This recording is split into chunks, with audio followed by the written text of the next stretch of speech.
It is a beautiful story. The story name is Three Questions. This is written by Count Leo Tolstoy. A king has three questions and he is seeking answers to them. What are the questions? Does the king get what he wants? Listen. The thought came to a certain king that he would never fail if he knew three things. What is the right time to begin something? What is the right time to begin something? This is the first question. Then second question, who should a king listen to?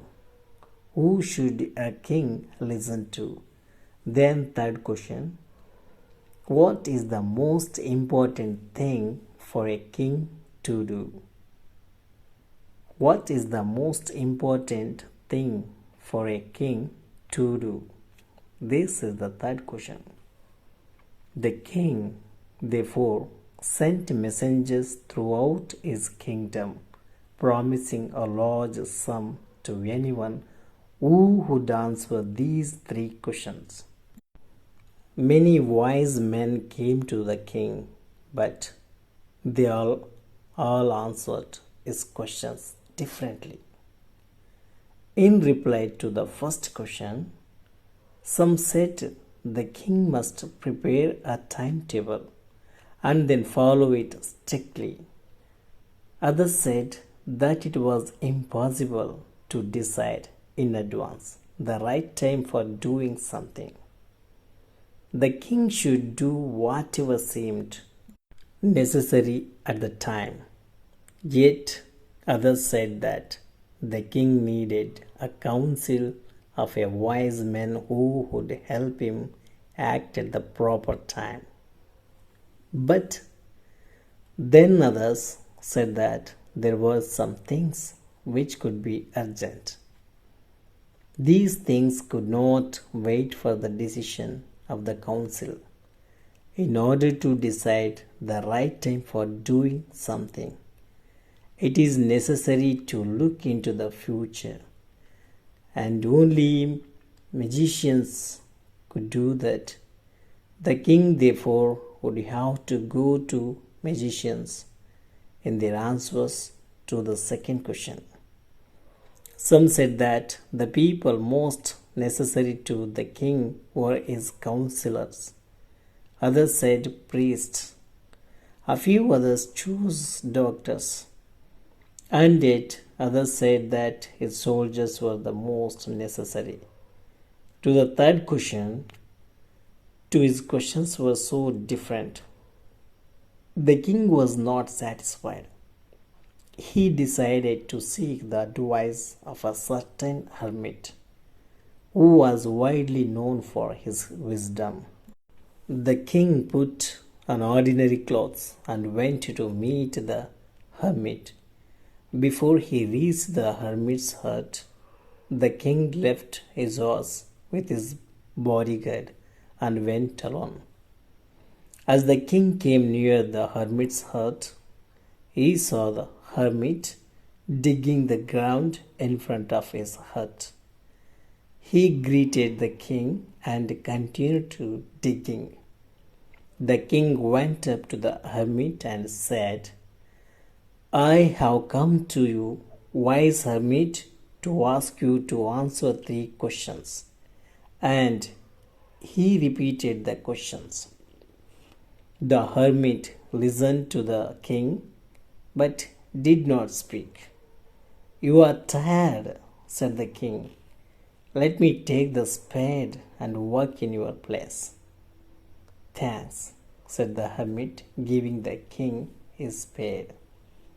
When the king had dug two beds, he stopped and repeated his questions. The hermit gave no answer. 1 hour passed, then another. The sun went down behind the trees, and at last the king stuck the spade into the ground and said, I came to you, wise man, to get answers to my questions. If you can give no answer, tell me so, and I will return home. Here comes someone running, said the hermit. The king turned round and saw a bearded man running towards them. His hands were pressed against his stomach, from which blood was flowing. When he reached the king, he fainted and fell to the ground. The king and the hermit removed the man's clothing and found a large wound in his stomach. The king washed and covered it with his handkerchief, but the blood would not stop flowing. The king redressed the wound until at last the bleeding stopped. The man closed his eyes and lay quiet. The king, tired by his work and the work he had done, lay down on the floor and slept through the night. When he woke up, it was several minutes before he could remember where he was or who the strange bearded man lying on the bed was. "Forgive me," said the bearded man in a weak voice, when he saw that the king was awake. "I do not know you, and I have nothing to forgive you for," said the king. "You do not know me, but I know you. I am that enemy of yours who swore revenge on you, because you put my brother to death and seized my property.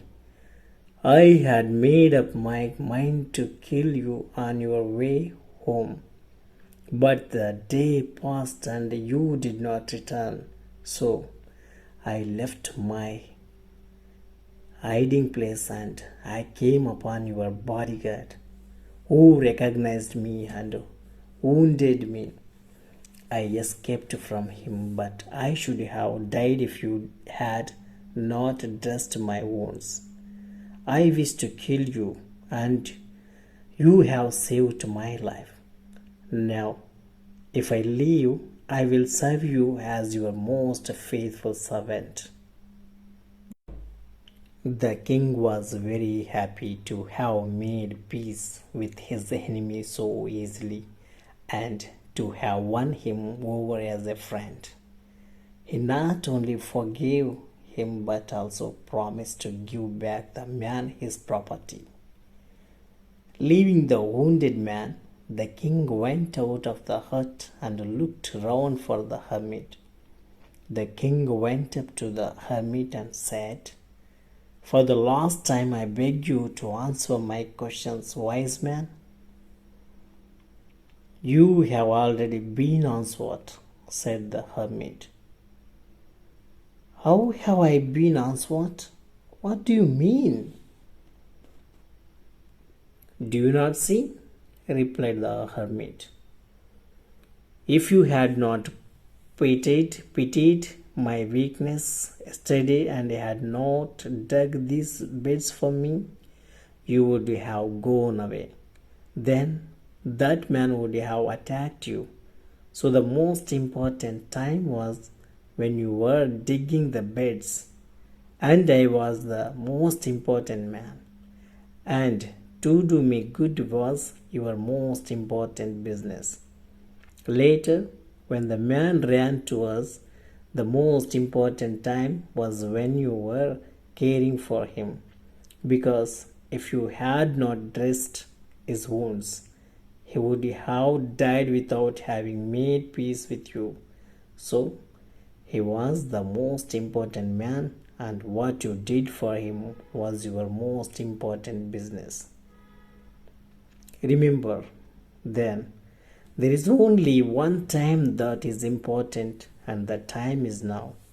It is the most important time because it is the only time we have any power to act. The most necessary person is the person you are with at a particular moment. The most important business is to do that person good, because we are sent into this world for that purpose alone. Thank you.